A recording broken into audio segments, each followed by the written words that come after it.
Assalamualaikum warahmatullahi wabarakatuh. Halo, apa kabar Ananda Ibu semuanya? Semoga sehat selalu ya.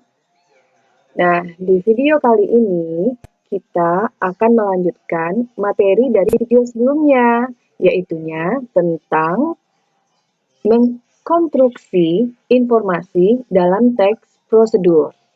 Nah, anak-anak Ibu semuanya, sekarang kita masuk kepada KD 32, yaitu menganalisis struktur dan kebahasaan teks prosedur. Nah, baiklah anak-anak Ibu semuanya, setelah mempelajari materi ini, peserta didik mampu yang pertama mengungkapkan kembali struktur teks prosedur, mengungkapkan kembali unsur kebahasaan teks prosedur. Nah, sekarang kita akan mencoba mengulas kembali tentang teks prosedur. Nah, pada pertemuan kita sebelumnya, anak-anak Ibu sudah membahas tentang pengertian teks prosedur. Terus, hari ini kita akan menjelaskan lagi tentang struktur teks prosedur dan kebahasaan teks prosedur. Nah, sekarang kita akan mencoba kembali mengingat apa sih itu teks prosedur? Nah, teks prosedur adalah teks yang berisi tahapan kegiatan untuk menyelesaikan suatu aktivitas sesuai dengan langkah-langkah atau tindakan. Nah, di dalam sebuah teks prosedur, kita harus menyelesaikan sesuatu itu sesuai dengan tahapan-tahapannya atau sesuai dengan langkah-langkah, atau harus urut dalam mengerjakannya. Nah, berikutnya, di dalam teks prosedur, poin penting teks prosedur yang harus anak-anak Ibu pahami, yang pertama, melakukan sesuatu, dan yang kedua, membuat sesuatu.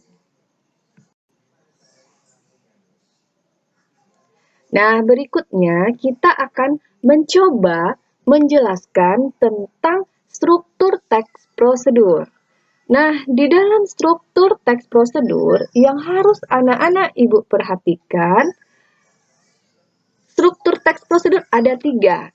Yang pertama itu adalah tujuan. Yang kedua itu adalah langkah-langkah. Yang ketiga, penegasan ulang atau penutup. Nah, sekarang mari kita jelaskan masing-masing poinnya. Nah, sekarang kita akan mencoba menjelaskan tujuan dari teks prosedur. Nah, tujuan dari teks prosedur ini memberikan informasi secara langsung kepada pembaca atau pengantar mengenai topik yang akan dijelaskan di dalam teks.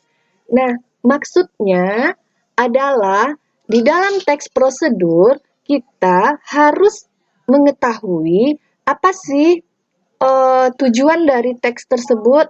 Nah, yang namanya tujuan di dalam teks sebuah prosedur itu berada di awal paragraf atau sama dengan pengantar sebuah paragraf. Nah, jadi anak-anak Ibu harus memahaminya. Yang namanya tujuan teks prosedur itu sama dengan pengantar mengenai topik yang akan dijelaskan di dalam sebuah teks yang berada di awal paragraf. Nah, berikutnya adalah langkah-langkah. Nah, langkah-langkah ini berisi cara atau urutan kegiatan yang harus dilakukan agar dapat melakukan tindakan atau aktivitas sesuai dengan yang diinginkan terkait dengan topik yang dibicarakan. Nah, di sini bagian langkah-langkah ini adalah berisi perincian petunjuk yang disarankan kepada pembaca. Nah, intinya di sini, di dalam langkah-langkah ini, anak-anak Ibu tidak bisa melakukan sesuatu itu tidak berurutan. Jadi, tahapannya itu harus berurutan. Kita tidak bisa membolak-baliknya. Misalnya, tahapannya itu ada 5, kita balikkan, itu tidak bisa. Makanya yang namanya teks prosedur, yang langkah-langkah itu harus kita jelaskan secara runtut, supaya apa yang ingin kita lakukan itu bisa tercapai, atau apa yang mau kita buat itu bisa sesuai dengan prosedurnya. Nah, seperti itu. Berikutnya adalah penegasan ulang. Nah, penegasan ulang di sini sama dengan penutup. Nah, di sini berisi simpulan, penekanan, agar prosedur dilakukan sesuai dengan urutan langkah. Nah, satu lagi Ibu tegaskan kepada anak-anak Ibu, penegasan ulang ini dia bersifat opsional. Nah, penegasan ulang ini bisa ada, bisa tidak. Jadi, tergantung kepada jenis teks yang akan kita identifikasi atau jenis teks yang anak-anak Ibu baca.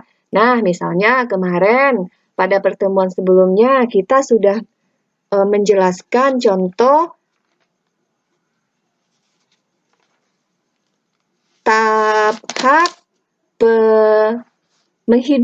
cara menghidupkan komputer. Nah, di sana bisa anak-anak Ibu perhatikan seperti apa strukturnya.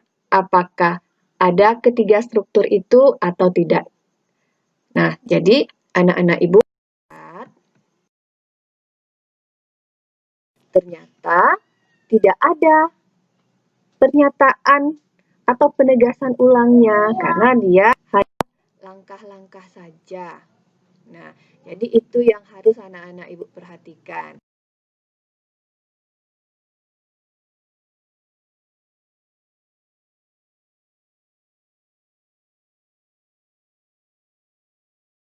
Di sini Ibu berharap anak-anak Ibu bisa memahami tentang struktur dari teks prosedur.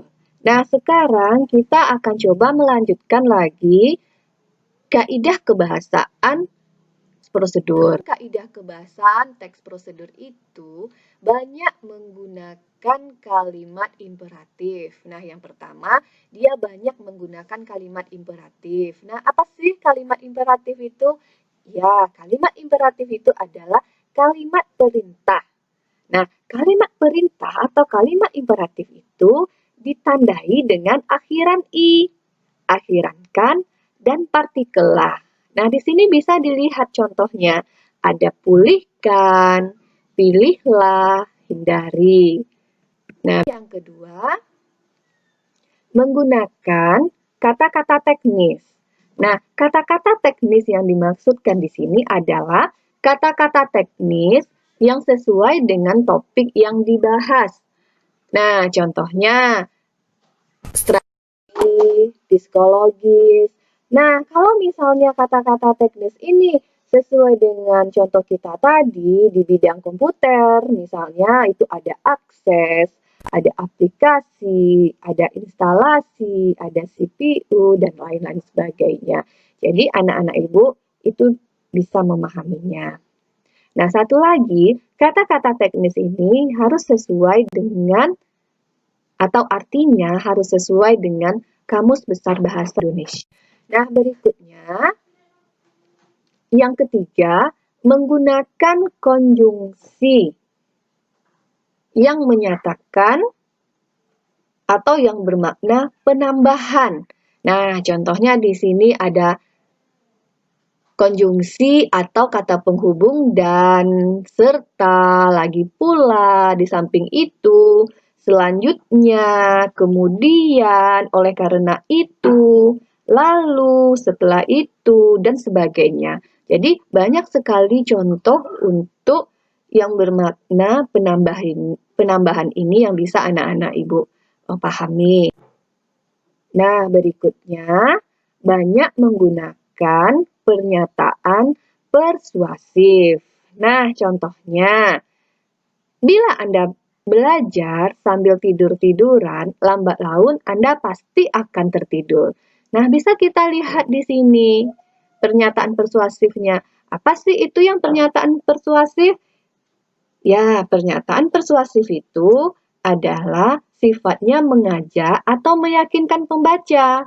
Nah, di sini kita meyakinkan pembaca kita atau kita mengajak pembaca kita, ya kalau seandainya dia belajarnya tidur-tiduran, pasti dia nanti akan tertidur seperti itu. Nah, atau contoh yang lain, pada teks yang juga sudah kita pelajari sebelumnya adalah kiat berwawancara kerja. Nah, di sana bisa kita ambil salah satu contoh untuk pernyataan persuasif ini. Misalnya, penggunaan bahasa yang baik juga menjadi keharusan. Nah, di sana yang mana sih contohnya yang pernyataan persuasif itu? Ya, benar. Contohnya adalah keharusan.